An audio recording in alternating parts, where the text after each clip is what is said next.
Almost 20 years of fighting, some 2,300 American troops dead, and more than $2 trillion spent on wartime efforts. President Biden is putting an end date on America's longest war and ending deployment to Afghanistan.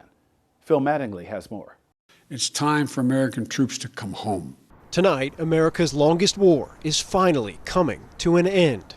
President Joe Biden standing in the same exact spot where President George W. Bush launched operations in Afghanistan nearly 2 decades ago. On my orders, the United States military has begun strikes against al-Qaeda terrorist training camps and military installations of the Taliban regime in Afghanistan. Biden tonight announcing to the world he will bring U.S. combat troops home by the 20th anniversary of the worst terror attack on U.S. soil. We went to Afghanistan because of a horrific attack that happened 20 years ago. That cannot explain why we should remain there in 2021. A decision officials described as months in the making, with Biden soliciting views from across his administration and global allies, and coming to this conclusion. I'm now the 4th United States president to preside over American troop presence in Afghanistan. 2 Republicans, 2 Democrats. I will not pass this responsibility on to a 5th. A momentous decision wrought with potential pitfalls. The U.S. intelligence community just this week explicitly stating the, quote, Afghan government will struggle to hold the Taliban at bay if the coalition withdraws support. Biden making clear the U.S. will continue diplomatic and humanitarian support, but breaking sharply from the driving force of past withdrawal timelines. We cannot continue the cycle of extending or expanding our military presence in Afghanistan, hoping to create ideal conditions for the withdrawal and expecting a different result.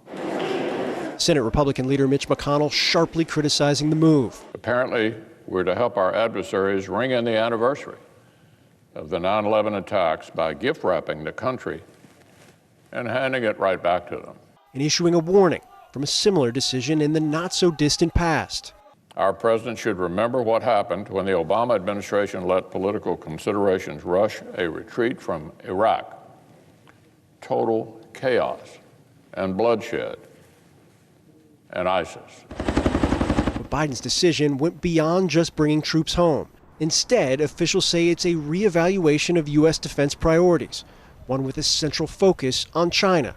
The stakes underscored at a hearing today with top intelligence officials. China increasingly is a near-peer competitor, challenging the United States in multiple areas while pushing to revise global norms in ways that favor the authoritarian Chinese system. With intelligence officials highlighting North Korea, Iran, terror groups, and an increasingly aggressive Russia as major issues. It's a daunting picture for a team still inside its first 100 days in office. But as Biden walks slowly through Arlington Cemetery's Section 60, the resting place of many of those killed in America's wars in Iraq and Afghanistan, he showed no hesitation or discomfort in his decision. Was it a hard decision to make, sir? No, it wasn't. For a president who was pressed to leave Afghanistan for more than a decade, it was a long time coming. To me, it was absolutely clear.